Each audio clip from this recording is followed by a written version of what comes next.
നിങ്ങളൊക്കെ ഈ ഹോസ്പിറ്റലുകൾ തുടങ്ങുന്ന കാലത്ത്, അതായത് 10-30-35 വർഷങ്ങൾക്ക് മുമ്പുള്ള കാലം വെച്ച് കമ്പയർ ചെയ്യുന്ന സമയത്ത് ഇപ്പോൾ ഇത്തരം ചെറിയ ഹോസ്പിറ്റലുകളുടെ എണ്ണത്തിൽ, ഡെൻസിറ്റിയിൽ കുറവ് സംഭവിക്കുകയാണോ ചെയ്തിട്ടുള്ളത്? അതിന്റെ റേഷ്യോ എന്ന് വെച്ച് കഴിഞ്ഞാൽ ഇപ്പൊ ഏതാണ്ട് നാളെ IMAയുടെ ഒരു കണക്കുണ്ട്.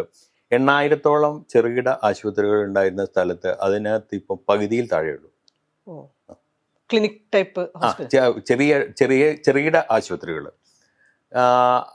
അതിനുള്ള ഒന്നാമത്തെ റീസൺ ഇത് മാത്രമല്ല, അതിന് വേറെയും കുറേ കാരണങ്ങളുണ്ട് കേട്ടോ.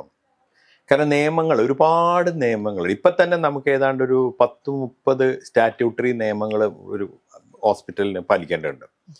ഇപ്പോൾ നമ്മളെ മുനിസിപ്പൽ അല്ലെങ്കിൽ പഞ്ചായത്ത് ലൈസൻസ് തുടങ്ങി, ലേബർ ഡിപ്പാർട്ട്മെൻറ്റ്, ഇലക്ട്രിക്കൽ ഇൻസ്പെക്ടറേറ്റ്, പിന്നെ പൊല്യൂഷൻ കൺട്രോൾ ബോർഡ്, ഡ്രഗ്, ഇങ്ങനെ കുറേ സ്റ്റിപ്പുലേഷൻസ് ഉണ്ട്.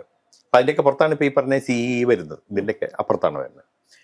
ഇങ്ങനെ പാലിച്ചിട്ട് നമുക്കൊരു മിതമായ രീതിയിൽ ഇതും കൊടുത്ത്, പിന്നെ അതിൻ്റെയൊക്കെ പുറത്ത് പിന്നെ ഈ ലേബർ ഡിപ്പാർട്ട്മെൻറ്റും ഇതൊക്കെ വേണ്ട കാര്യമാണ്. മനുഷ്യന് ജീവിക്കാനുള്ള ശമ്പളം കൊടുക്കണം, അതിന് മിനിമം സാലറി, ഇതൊക്കെ കൊടുത്തിട്ട് കൊണ്ട് നടത്താൻ പറ്റാത്തൊരവസ്ഥയാണ്. പലരും വിചാരിക്കുന്ന പോലെ ഈ വലിയ ആശുപത്രികളല്ലാത്തതൊന്നും അത്ര ലാഭകരമല്ല, അങ്ങനെ ലാഭകരമായിട്ടുള്ള ഒരു ബിസിനസ് അല്ല.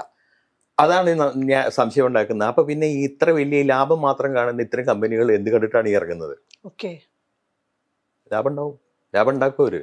പിന്നെ നമുക്ക് മനസ്സിലാക്കേണ്ട വേറൊരു കാര്യം, ഇപ്പൊ നമുക്ക് സംബന്ധിച്ചിടത്തോളം ഇപ്പൊ ഒരു ബാങ്കിൽ ഇട്ട് കഴിഞ്ഞാൽ ഇപ്പൊ 7% റിട്ടേൺസ് കിട്ടും.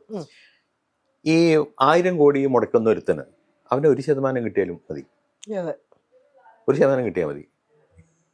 അപ്പൊ ഈ കൂടുതൽ മുടക്കുന്നവനെ, പക്ഷെ അവനെ സംബന്ധിച്ചിടത്തോളം അവന് ലാഭം കിട്ടുന്ന ഉറപ്പിച്ചിട്ട് തന്നെയാണ് അവൻ ചെയ്യുന്നത്.